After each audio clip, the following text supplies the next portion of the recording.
tous et bienvenue, merci d'être avec nous sur bigradio.fr. C'est parti pour le grand show de l'info. Nous sommes le samedi 23 novembre 2013. Bienvenue dans notre magazine de reportage.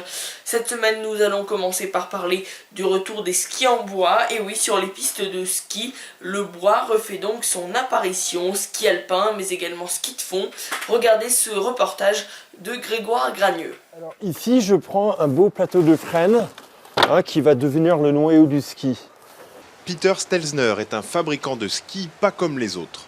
Autodidacte, ce Californien installé à Chamonix a d'abord été photographe, puis céramiste, avant d'apprendre l'ébénisterie et la marqueterie. Il y a 10 ans, pour se changer les idées entre la réalisation de 2 meubles, Peter se lance dans la fabrication de skis à l'ancienne, avec donc des noyaux pleins à la place des lamellés collés utilisés pour les skis industriels. Le noyau va depuis la spatule jusqu'au talon et c'est ça qui va donner la qualité et la solidité, parce qu'on ne va pas avoir plein de petits bouts à l'intérieur qui vont pouvoir se déconsolider à l'usage. Peter utilise du frêne traditionnellement utilisé dans la fabrication des skis avant l'usage des matières plastiques. Il y ajoute avec parcimonie des fibres de carbone ou de Kevlar pour empêcher la rupture du bois. Il procède ensuite à la découpe et à la pose de la semelle course ainsi que des quarts. Enfin, Peter ajoute le contrebalancement, une fine couche de bois qui, en plus de renforcer la planche, va lui donner un style unique, et tout est fait à la main. Ça remplace ce que je faisais en mobilier. Je faisais beaucoup de pièces en courbe, justement, et assez compliqué, avec beaucoup de plaquage, de frisage, de marqueterie. Donc c'est un petit peu comme une cuisine où j'assemble toutes ces années d'expérience et de travail dans le ski, et ça c'est sympa. Ces skis sont donc des pièces uniques, fabriquées sur mesure en fonction des desiderata de l'acheteur.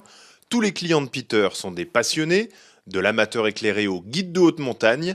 Ils peuvent choisir la forme, la taille, le poids et le type de ski qui leur convient.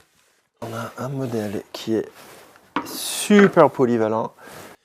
Peter fabrique une centaine de paires par an et exporte une bonne partie de sa production. Il faut compter un peu plus de 1 000 € en moyenne pour ces véritables œuvres d'art, à peine plus que pour une paire de skis haut de gamme fabriquée de manière industrielle. Et justement, avec l'arrivée de l'hiver et de la neige dans la région Rhône-Alpes ces derniers jours, la conduite en hiver est importante.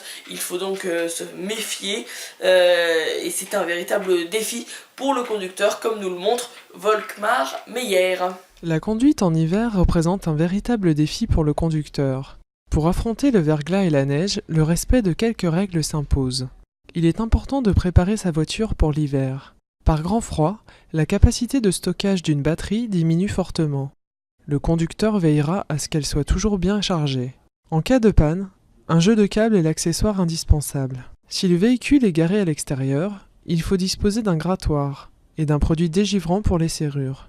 Dans les régions à forte précipitation neigeuse, une pelle placée dans le coffre complète l'équipement de base. En hiver, les pneus doivent faire l'objet d'une attention particulière. Les pneus neige s'imposent lorsque le manteau neigeux est conséquent. Les toutes saisons ne conviennent en effet qu'aux routes faiblement enneigées. Si la neige atteint plusieurs centimètres, des chaînes seront montées sur les roues. Sur route, les distances sont un élément déterminant pour la sécurité. Par temps de neige, la distance de freinage est 2 fois plus importante qu'en conditions normales. La vitesse doit alors être réduite de moitié. Sur verglas, la distance est multipliée par 3. Il est conseillé de réduire sa vitesse de 3/4. Le coup de frein brutal est proscrit.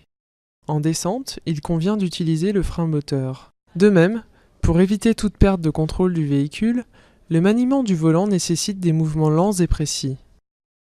Il est également important de bien préparer le trajet et envisager un itinéraire alternatif. Quoi qu'il en soit, la conduite par temps de neige implique des temps de trajet plus longs. Le conducteur doit rester pragmatique et n'hésitera pas à différer ses déplacements en cas de mauvais temps. C'est la fin de cette édition. Merci à tous et toutes de l'avoir suivi. Et à demain. Demain, nous serons aux États-Unis où une clinique organise une loterie pour des soins gratuits. À demain.